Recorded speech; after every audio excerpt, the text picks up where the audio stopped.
one thing that I always come back to, and I think that this winds up applying in a lot of different ways. You know, one real, for me, kind of turning point in my own, progression as a painter, was really the idea that the better you can understand something, I think the better you can depict it.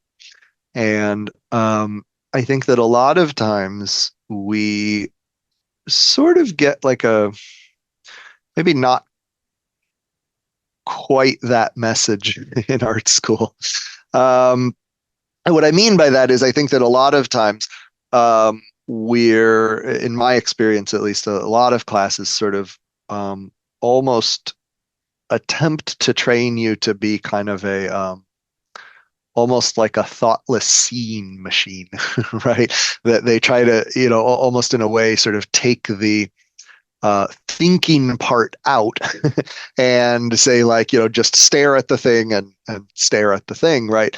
And no, definitely. I mean, I think you do have to stare at the thing, right? No doubt. Um, but I think for me, I mean, really, and this was one thing that really came about when I first came to study at GCA is, and it sounds really silly, but just the idea that like things look ways for reasons, right? That if something is happening up there, there's some reason why it looks that way and so like not some other way, right?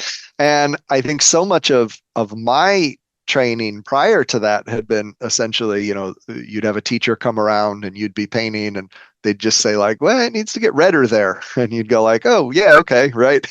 And you'd sort of had this idea in the back of your head that like if I just spend X number of years staring really hard, eventually my eyes will like be as good as theirs, I guess, and and and I think half the time it wasn't even that they were necessarily like, particularly any better than the students in some cases. I think it was just that it wasn't their painting. And so it's pretty easy to come around to somebody else's thing and spot something that's wrong, just because it's not yours.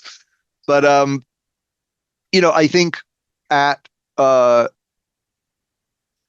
GCA, I mean, people really started explaining things in terms of like, oh, this is happening and this is happening, and those two things are the reason that this is getting darker here, right? Or whatever, right? And all of a sudden it was like, oh, yeah, right. No, there's like things up there to actually understand. There's like principles at work that are, fairly repetitive and predictable in a lot of ways, right? That you can actually kind of like come to understand and like get a grasp of, how things actually work.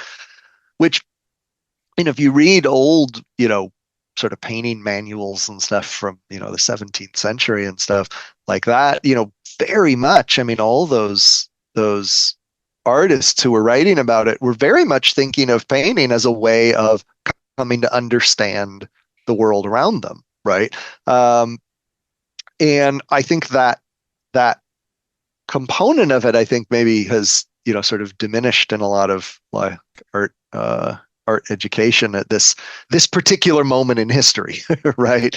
That I think kind of gets left out, and I always say the classic, sort of example of that my students will, if any of them are listening to this will sound familiar, right? Um, the classic sort of example I think is, I used to get taught in college, you'd always hear teachers say things like, draw what you see and not what you know, right?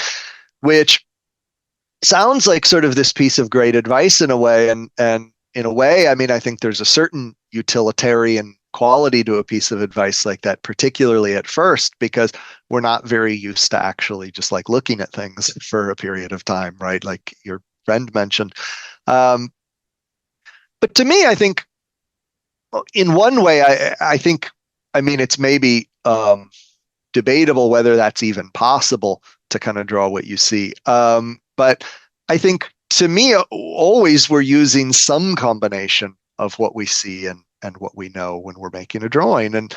And to me, the goal wouldn't be so much to like, cut out knowledge. And, that's where I say, we're sometimes sort of encouraged, I think, to be a little bit of like almost sort of a mindless seeing machine, right?